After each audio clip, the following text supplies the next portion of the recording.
On accueille Agnès Laville, elle est directrice générale de l'ISEN. L'ISEN, c'est une école d'ingénieurs qui est basée à Toulon, qui est spécialisée dans le numérique.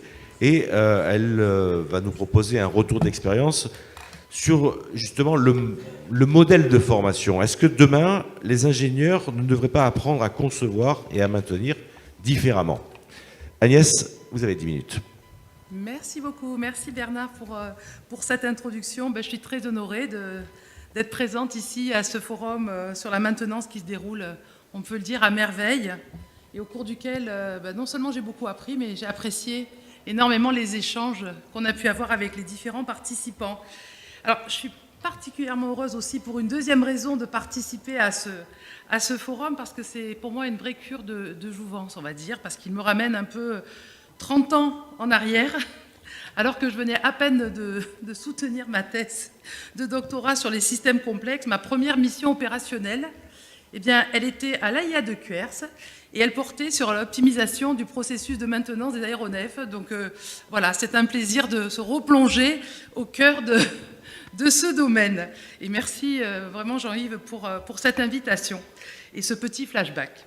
Alors j'ai la chance aujourd'hui de diriger donc l'ISEN Méditerranée, qui est une école d'ingénieurs du numérique basée à Toulon ici depuis 1991, donc une école d'ingénieurs qui forme aux technologies du numérique et à leurs applications dans tous les secteurs d'activité. Donc je ne vais pas vous présenter l'école, il y a un site internet, il y a aussi un stand ici sur le salon, donc je vous invite à venir nous rencontrer. Je suis évidemment tenue de vous dire que par rapport à toutes les conférences qu'on a entendues pendant ces 2 jours avec des grands spécialistes de la maintenance, à l'ISEN Méditerranée, nous ne sommes pas des spécialistes de la maintenance, et donc je ne vais pas évidemment paraphraser tout ce qui a été dit, et je m'en garderai bien.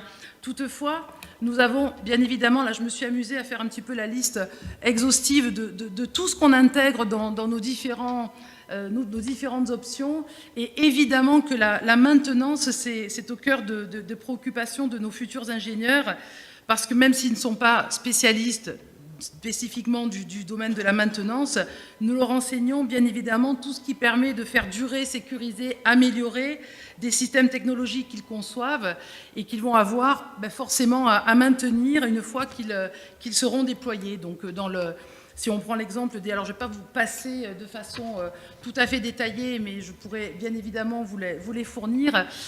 Dans tout ce qui touche au système embarqué, on va travailler pour garantir la fiabilité du matériel. On a par exemple des travaux qui portent sur la fiabilité des composants et le monitoring en temps réel de cette fiabilité.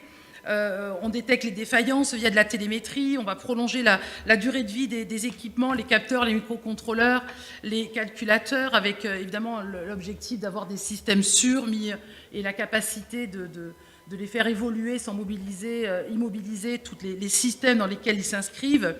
En intelligence artificielle, on a là aussi des spécificités liées à la fiabilité des modèles et le fait qu'on doit les réentraîner pour qu'on ait des modèles fiables et qui soient aussi maintenables. On retrouve évidemment des thématiques de la maintenance dans toutes les autres options, mais je vais vous épargner de vous faire défiler ainsi toutes les options. Je vous fournirai des éléments si vous le souhaitez. À présent, permettez-moi de faire un petit pas de côté. Un petit pas de côté parce que je crois qu'on n'en a pas parlé pendant ces 2 jours. On a plutôt évoqué des sujets assez techniques et des aspects aussi organisationnels liés à la maintenance. Moi, je voudrais aborder le domaine de la maintenance et la façon dont on souhaite former nos jeunes en prenant l'angle des sciences humaines. L'angle des sciences humaines qui me ramène un petit peu à la raison d'être de notre établissement, comme vous pouvez le voir en haut à gauche, la raison d'être de l'ISEN Méditerranée. Je cite, « Révéler, former, inspirer pour un monde sûr et juste ». Cette raison d'être, elle résonne pour nous profondément avec la théorie du donut. Alors, qu'est-ce que la théorie du donut? C'est la théorie basée sur les travaux de Kate Raworth. Et Kate Raworth, elle a défini ce donut qui comprend à la fois un plancher social à garantir. Donc, c'est quoi le plancher social à garantir? C'est garantir pour tous l'éducation, la santé, l'emploi, maintenir les droits que chacun doit bien sûr, avoir. Et puis un plafond écologique à ne pas dépasser. Donc il y a 9 axes. Hein. Le climat, la biodiversité, les ressources, hein, que nous savons tous leur rareté qu'il nous faut préserver. Donc l'espace viable, comme on peut le voir ici, se situe entre les deux espaces. C'est un cercle vertueux, évidemment, où nos systèmes doivent s'inscrire. Et l'espace viable, il faut le préserver. Et les ingénieurs ne peuvent plus seulement innover pour produire aujourd'hui. Ils doivent concevoir pour tenir, pour maintenir, pour ajuster, mais également pour développer des capacités d'adaptation des systèmes qu'ils conçoivent. Donc à l'ISEN Méditerranée, nous ne formons pas seulement des technologues, hein, des ingénieurs du numérique, mais nous formons des ingénieurs pour un monde qui doit se faire autrement, penser autrement et maintenir autrement. C'est un petit peu la phrase que j'indiquais sur la droite. Concevoir, ce n'est plus seulement innover, c'est aussi assumer les conséquences de ce qu'on met au monde.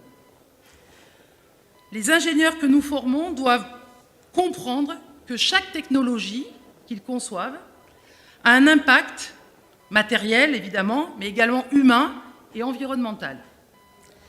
Et pour ce faire, nous avons créé, dès 2023, un laboratoire de recherche qui s'appelle RASCAS, qui n'a aucun rapport avec le célèbre poisson méditerranéen que chacun connaît, puisque le laboratoire RASCAS signifie recherche en sciences sociales appliquées pour un anthropocène soutenable. Vous savez qu'il y a des chercheurs qui considèrent qu'aujourd'hui la principale force géologique, c'est finalement l'être humain et les conséquences qu'il a sur notre planète. Et c'est pour ça que nous formons des ingénieurs qui doivent être conscients de l'impact de ce qu'ils conçoivent. Alors, ce travail de recherche, ce n'est pas seulement des travaux avec des publications dans des revues scientifiques inconnues ou très peu utilisées du grand public. Ce travail de recherche a fait l'objet, je cherchais la petite zapette, a fait l'objet d'une méthodologie que l'on a développée avec des industriels du pôle SAFE et financée par la région, une méthodologie qui s'appelle Lotus, qui est un outil et une méthodologie pour une conception responsable et durable. Alors, vous savez, ça se passe un petit peu comme les fresques. Hein. On a tous connu la fresque du climat, la fresque du numérique, la fresque des océans. C'est un petit peu le même principe. On a un plateau de jeu, on a des cartes. Et de façon transdisciplinaire, pendant un atelier qui dure une demi-journée, on va réfléchir ensemble, au moment où on est en train de concevoir un système, qui peut être complexe, finalement, quels sont les éléments auxquels on doit penser très en amont dans le processus de conception et qui va avoir un impact, évidemment, sur les différents critères qui vont toucher notre fameux donuts, donc avec les planchers sociaux et les plafonds environnementaux. Donc on envisage des actions concrètes, hein, donc on a des cartes également qui portent sur les solutions, afin de rendre le projet plus acceptable, à la fois sur le plan sociétal, et ramener les externalités environnementales négatives à leur seuil d'incompressibilité. Et bien sûr, on va essayer d'explorer des capacités régénératives. Cette méthode, alors là, quelques éléments hein, avec la méthode, ça veut dire qu'il y a des étapes, hein, il y a des étapes à suivre que vous retrouvez ici. Donc on va d'abord travailler sur le contexte d'usage, on va définir ensuite les briques technologiques qui constituent le système que l'on a à concevoir. On va voir comment le système s'encastre au système monde, alors tout ce qui constitue les éléments du donut, et voilà. Et on va cheminer ainsi jusqu'à la recherche de solutions pour vérifier dans quelle zone d'acceptabilité se situe notre système. Alors voilà, c'est un petit exemple pour vous montrer que nos cartes solutions, bien évidemment, elles intègrent la réflexion qui porte sur des aspects maintenance. Donc on va amener l'équipe pluridisciplinaire à se poser des questions sur la réduction du nombre de composants que l'on a à intégrer dans notre système dès ces phases amont du processus de conception. Pense à utiliser des pièces reconditionnées, par conception prévoir la réutilisation de pièces et de composants dans le futur. Vous voyez, toute une démarche qui va nous permettre de cheminer. Alors pourquoi on fait ça?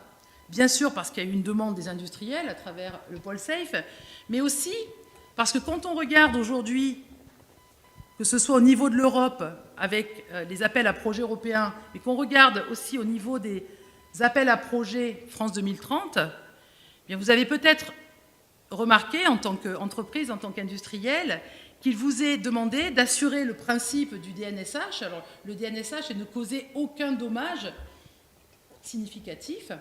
Et on nous demande de s'auto-évaluer à travers une grille d'impact qui a été créée spécifiquement dans le cadre d'appels à projets. Je vois, mais j'avais essayé de leur dire que j'avais moins une demi-heure, mais ils n'ont pas voulu. Ils sont incorruptibles.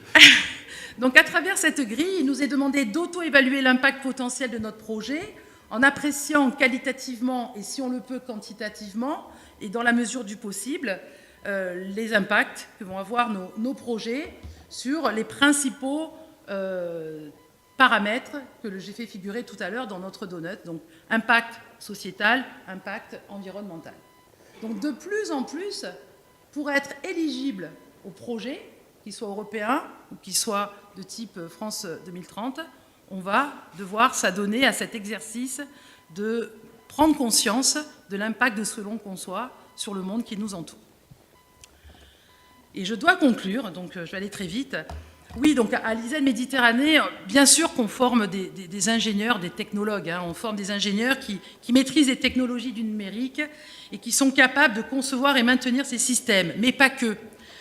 On a intégré le fait que la maintenance, entre guillemets, moderne, doit intégrer les enjeux sociétaux. Sobriété énergétique, minimisation des ressources à utiliser, prolongation du cycle de vie des objets, conception durable dès l'amont, le Green by Design. Et c'est exactement ce type de compétences qui différencie une école tournée vers les technologies du futur. Nous souhaitons ainsi équiper nos étudiants pour devenir des architectes du numérique fiable, résilient et durable, capable d'avoir un impact positif sur tous les secteurs. Oui, la maintenance numérique est un métier d'avenir où l'ingénieur devient un acteur conscient et responsable. Juste pour terminer sur cette diapo, on a fait passer à tous nos étudiants le task by Sulitest. C'est un test qui est réalisé par des centaines d'écoles à travers le monde et bien sûr qui nous permettent de vérifier, ça met en évidence le niveau de conscience qu'ont nos étudiants face aux défis traités par les 17 objectifs de développement durable de l'ONU. Et nous avons eu le plaisir et la joie de constater que nos étudiants font partie des 10% meilleurs étudiants au monde face à ce test. Donc cette prise de conscience, ça nous réjouit parce que nous sommes ainsi totalement en phase avec notre raison d'être. Ce n'est pas que des mots, c'est vraiment quelque chose qui est maintenant ancré dans les valeurs de l'établissement. Donc on souhaite former des ingénieurs capables de faire vivre et évoluer les technologies qui transforment bien évidemment notre société, jour après jour.